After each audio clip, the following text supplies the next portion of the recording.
mijingo to tijno bedo mayot ne jopiny. King'iyo sirkal ni Omollo, nitiere kaka giketo maino e kuonde ma ok kony jopiny kosang'o matimore. Nyalo miyi Eurobond, nitie ka wachulo interest mare mar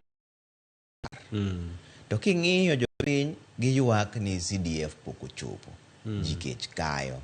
Jomoko mama moro be nowuoyo kawuono penjo Ruto direct ni to koro igero udi nikech ang'o to jowa to pod ni e dhoot ok odhi sikul. Sirkal ema keto maino e kuonde moko onego gikete maino kosang'o matimore ka. Debe ni ok gichulo Eurobond no, kata kaka neno Ethiopia, Zambia gi Ghana koro sani ok ochulo margi, to be gin mana tie. Gintie ting'e ni Eurobond kade ok wachulo. To gimiluongo ni rating marwa do odok piny. Tieni kiny kidwa dhi holo pesa oko kacha to interest odhi malo.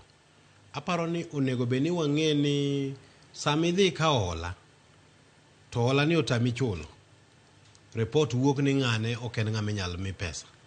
To wang'eyo kaka uchumi mar Kenya chal. Usuru mwa trilion 2.4 sani. To budget mane okadh gi wajumbe wa makoro go kokogi ne en 3.6 trillion. Penje wajumbe ma Kenya gini kama sama ne kadho budget ma 3.6 trillion mikone mane karecha 1.1 trillion ne dhi akanye en gowi. To kose ole nyaka chule, ka ok ochule kinyok di ole. Omiyo mano ne be ok en gima rach ka wachulo Eurobond, mak mana ka wasechulo Eurobond to de wa prioritize kaka wachulo weche mag CDF gi mondo mi nyithindo oyud kony. To gimoro nitiere ma kamoro jo Kenya ok ong'eyo.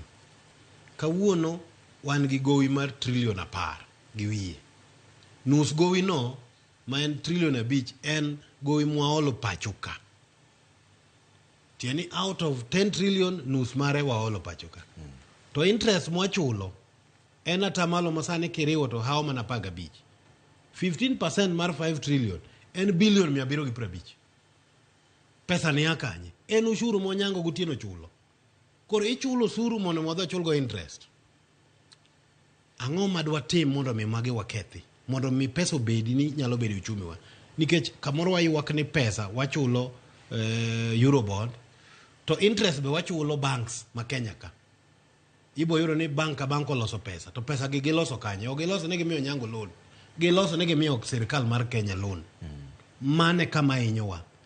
Ne wantie gimoro ni interest rate cap chien kacha. Mane nitiere interest ma bank ok nya chajo makalo. To bank ginogo koko ni gino henyo gini mondo yawnegi gibiro miyo jo ohala pesa. Nyaka ne yawnegi kanyo. Ng'iye record. Onge ja ohala ma gimiyo pesa. Pod giketo mana pesa gi e government bonds gi treasury bills.